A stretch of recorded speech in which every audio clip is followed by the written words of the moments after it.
Everybody knows Republicans are in favor of book banning and censorship, right? I know it. I see it on cable news all the time. Well, Senator Josh Hawley just flipped the script on this whole censorship thing with Democrats. Watch. Book banning is a form of government censorship. Is that, broadly speaking, correct? Professor Knox, you're an expert in this. Let me just ask you. Book banning is a problem under the First Amendment because it's the government telling private individuals, authors, what have you, what they can and cannot write, telling the public what they can and cannot read. Is that, broadly speaking, correct? Yes, that's correct. So now what if the books were digital only? Could the government ban them then?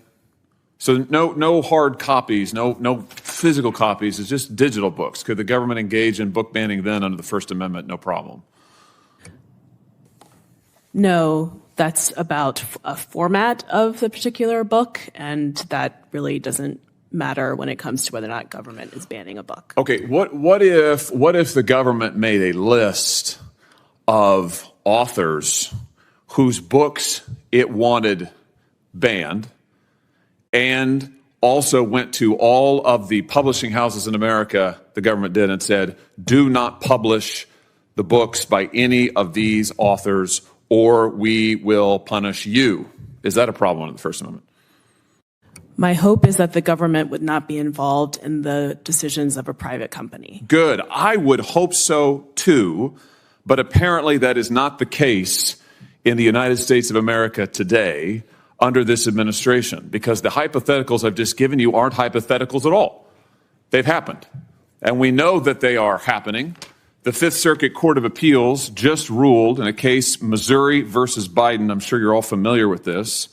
It's going to go down, I think, as a landmark case in the worst possible way in First Amendment law, because what the Court of Appeals found is that the White House, not just the federal government, but the White House, actively coerced every major social media platform in America. Let me say that again. Every major social media platform in America to ban speech that the White House did not like.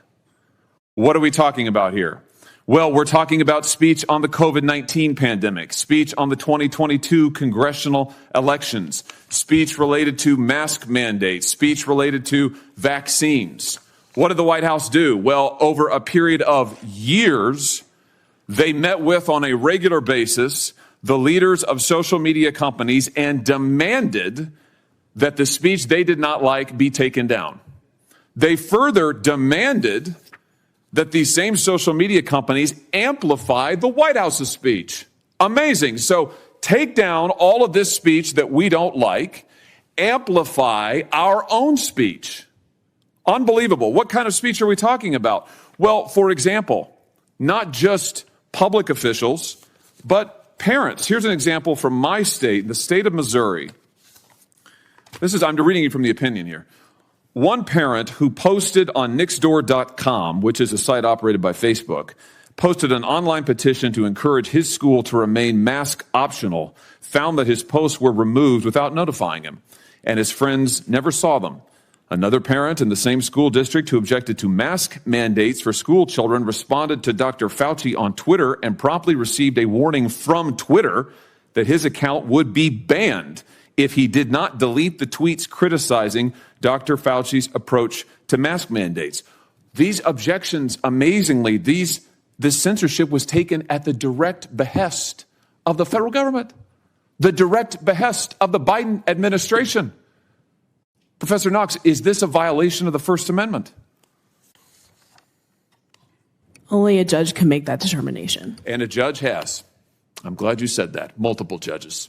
The district court, federal district court, said there was a direct First Amendment violation. Court of Appeals, unanimously, 3-judge panel, unanimously said direct First Amendment violation. I can't think of another time in American history when the President of the United States, and I say that advisedly because the record reflects that White House officials were sending emails and communications to these companies saying that the President himself wanted the censorship. So you've got the government doing exactly what Professor Knox said is not permitted under the First Amendment, directly coercing the speech of private parties, and not just one or two authors, but parents all across the country. Unprecedented in the history of this nation.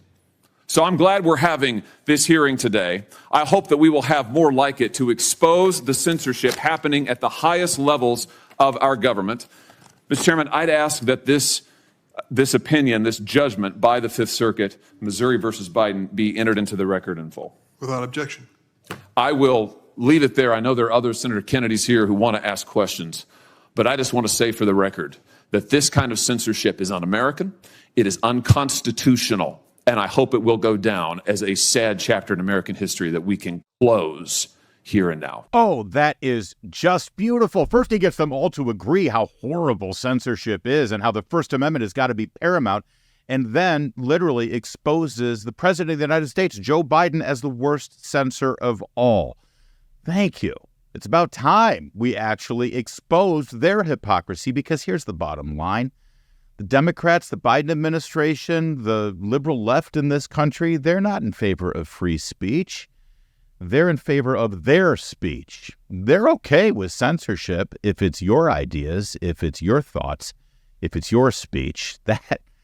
That's what's got to be banned. And by the way, one other thing about that First Amendment, it specifically says Congress shall make no law infringing free speech.